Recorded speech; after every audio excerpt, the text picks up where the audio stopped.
Hi friends, मैं आकांक्षा Sharma GK with आकांक्षा में आपका स्वागत करती हूँ। फ्रेंड्स, आज हम रिसेंट जीके का नेक्स्ट पार्ट पढ़ने वाले हैं। ये 21वां भाग रहेगा। इसके पहले हम इसके 20 भाग पढ़ चुके हैं। ये आपके 50,000 प्रश्नों का संग्रह है। अगर आप ये 50,000 प्रश्न कर लेते हैं तो भारत का कोई भी एग्ज़ाम हो या आप कोई भी स्टेट PCS की तैयारी कर रहे हो, कोई भी छोटे एग्ज़ाम की तैयारी कर रहे हो, बड़े एग्ज़ाम की तैयारी कर रहे हो, कोई भी क्वेश्चन आपके से बाहर नहीं जाएगा। तो चलिए स्टार्ट करते हैं। इसके पहले हमने इसके 537 क्वेश्चन कर लिए थे। इसके लिए आपको क्या करना है, आप मेरे चैनल पे जाइएगा, जीके विद आकांक्षा, प्लेलिस्ट में जाइएगा। प्लेलिस्ट में आपको ल्यूसेंट जीके आपको एक नाम मिल जाएगा। आप वहाँ पे क्लिक करेंगे तो आपको इसके पहले की पूरी वीडियोस मिल जाएंगी। मैंने डिस्क्रिप्शन बॉक्स में भी उसकी लिंक डाल दी है प्लेलिस्ट की, तो आप उसके पहले के देख लीजिएगा। और इसकी PDF के लिए आप हमारे व्हाट्सएप और टेलीग्राम ग्रुप से जुड़ सकते हैं, जिसकी लिंक आपको डिस्क्रिप्शन में दी गई है। पहला क्वेश्चन है आज का, मोहम्मद की जो पुत्री थी, जो पैगंबर मोहम्मद थे, उनकी पुत्री का नाम और दामाद का नाम क्या था? तो मोहम्मद पैगंबर की पुत्री का नाम था फ़ातिमा और उनके दामाद का नाम क्या था? उनके दामाद का नाम था अली। तो मोहम्मद की पुत्री का नाम क्या था? फ़ातिमा, और दामाद का नाम क्या था? अली था। नेक्स्ट है, पैगंबर को कुरान अरबी भाषा में किसने संप्रेषित की, मतलब किसने भेज दी, किसने भेजी? तो पैगंबर को कुरान जो थी वो अरबी भाषा में देवदूत जिब्रियल ने भेजी। किसने भेजी थी?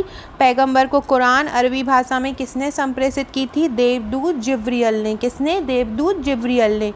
इस्लाम धर्म का पवित्र ग्रंथ कौन सा है? कुरान है। इस्लाम धर्म का पवित्र ग्रंथ कौन सा है? कुरान। पैगंबर ने किसकी शिक्षाओं का उपदेश दिया था? तो पैगंबर ने कुरान का उपदेश दिया। हज़रत मोहम्मद साहब की मृत्यु कब हुई? 8 जून 632 ईस्वी को हुई। सन याद रखिएगा, डेट भी याद रखिएगा। हज़रत मोहम्मद साहब की मृत्यु कब हुई? 8 जून 632 ईस्वी को हुई। मोहम्मद साहब को कहाँ दफनाया गया? मदीना में। मोहम्मद साहब को कहाँ दफनाया? मदीना में दफनाया गया। सुन्नी किसे कहते हैं? सुन्नी उनको बोलते हैं जो सुन्ना में विश्वास रखते हैं।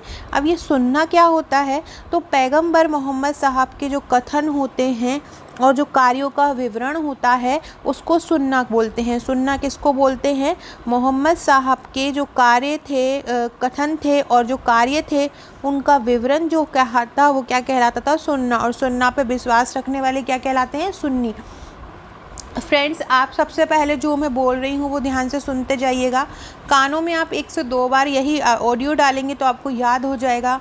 पढ़ने से ज़्यादा आप जो सुनते हो वो ज़्यादा याद रहता है। आप कोई भी काम कर रहे हो तो आप जैसे कि आप खाना खा रहे हैं या आप कोई भी फिज़िकल वर्क कर रहे हैं तो आप अपने हेडफोन लगा के वीडियो को सुनिएगा। आपको ये पूरे टॉपिक जो जितना भी मैं ल्यूसेंट कराऊंगी वो आपको याद हो जाएगा।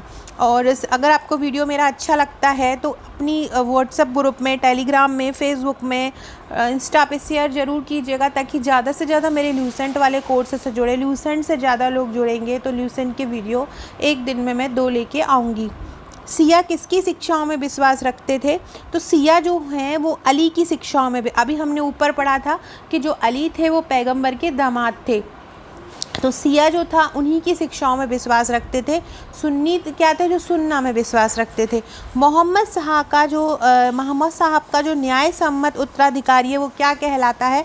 किसको बोलते हैं? मोहम्मद साहब के जो न्याय सम्मत उत्तराधिकारी है उन अली को बोलते हैं। अली जो है वो मोहम्मद साहब के उत्तराधिकारी थे। उत्तराधिकारी क्यों थे? क्योंकि वो उनके दामाद थे।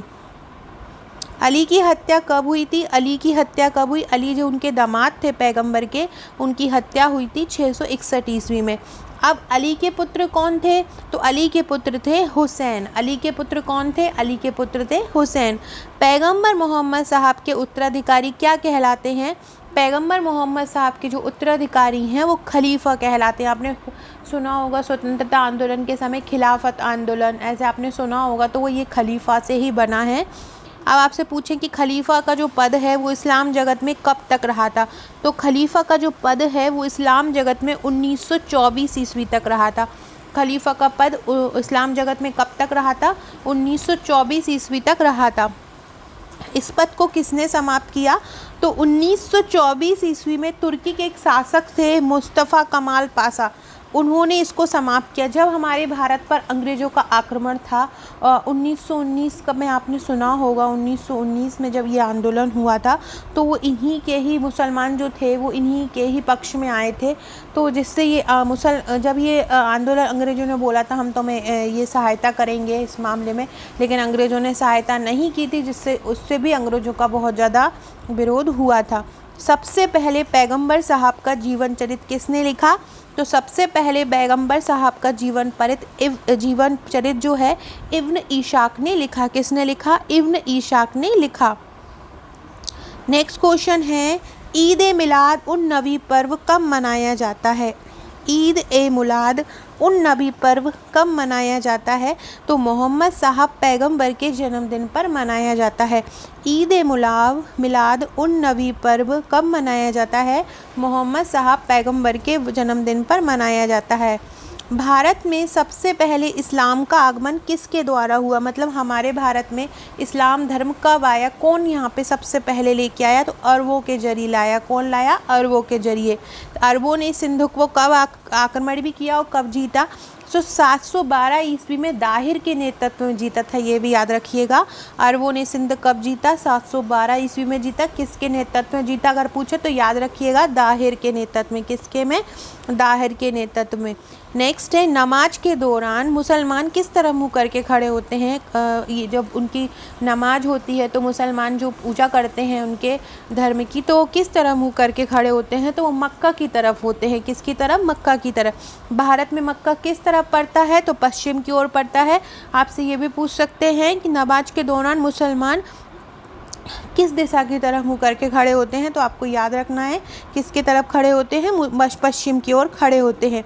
नेक्स्ट है, मक्का की ओर की दिशा को क्या कहा जाता है? जो मक्का की ओर की जो दिशा रहेगी उसको और क्या कहा जाता है? तो उसको किबला बोला जाता है। मक्का के ओर की जो दिशा होती है उसको और क्या बोला जाता है? उसको किबला बोला जाता है। याद रखिएगा, मक्का के ओर की जो दिशा थी उसको क्या बोला जाता है? उसको किबला बोला जाता है। अब हमारा जो अगला टॉपिक है वो है ईसाई धर्म। अब हम ईसाई धर्म को पढ़ने वाले हैं।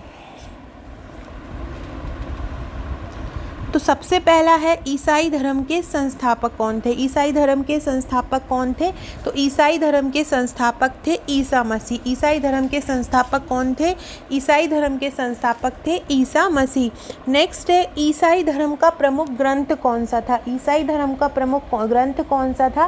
तो ईसाई धर्म का जो प्रमुख ग्रंथ है वो है बाइबल। ईसाई धर्म का प्रमुख ग्रंथ कौन सा है? बाइबल है।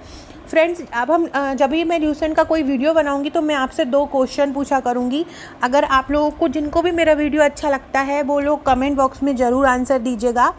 पहला क्वेश्चन आपसे ये है कि सऊदी अरब की राजधानी कौन सी है? आपको पहला आंसर कमेंट बॉक्स में ये देना है कि सऊदी अरब की राजधानी कौन सी है। दूसरा आपको ये देना है कि सऊदी अरब की मुद्रा क्या है। पहला आपको देना है सऊदी अरब की राजधानी क्या है, दूसरा आपको देना है सऊदी अरब की मुद्रा क्या है। तो अगर आपको मेरी वीडियोस अच्छे लगते हैं तो कमेंट बॉक्स में आंसर ज़रूर दीजिएगा ताकि मैं समझ पाऊँ कि किसको मेरे वीडियो अच्छे लगते हैं। ईसा मसीह का जन्म कहाँ हुआ था? ईसा मसीह का जन्म हुआ था जेरूसलम के पास बैतलेहम में। कहाँ हुआ था? जेरूसलम के पास बैतलेहम में ईसा मसीह का जन्म हुआ था। ईसा के जन्म दिवस को किस रूप में मनाते हैं? क्रिसमस के रूप में ईसा मसीह के जन्मदिन को मनाते हैं 25 दिसंबर।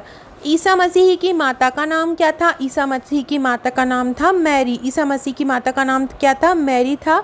और ईसा मसीह के पिता का नाम क्या था? तो ईसा मसीह के पिता का नाम था जोसेफ। माता का नाम था मैरी और पिता का नाम था जोसेफ। ईसा मसीह ने अपने जीवन के प्रथम जो 30 वर्ष हैं वो किस रूप में गुजारे थे? कीजिएगा। तो ईसा मसीह ने अपने जीवन के प्रथम 30 वर्ष किस रूप में गुजारे थे? बढ़ई के रूप में गुजारे थे। बढ़ई का काम करते थे ईसा मसीह। ईसा मसीह के प्रथम 2 शिष्य कौन थे? ईसा मसीह के प्रथम 2 शिष्य थे एंड्रूस एवं पीटर। ईसा मसीह के 2 शिष्य कौन थे? एंड्रूस और पीटर। सो फ्रेंड्स, ये थे हमारे आज के क्वेश्चन। 567 क्वेश्चन हो गए। अगले क्वेश्चन हम कल पढ़ेंगे। कल मैं आपको कराऊंगी। वीडियो अच्छा लगे तो लाइक शेयर ज़रूर कीजिएगा, कमेंट कीजिएगा। अगर आपको मेरे वीडियो पसंद आते हैं शेयर कीजिएगा और आंसर ज़रूर दीजिएगा सऊदी अरब की राजधानी और सऊदी अरब की मुद्रा।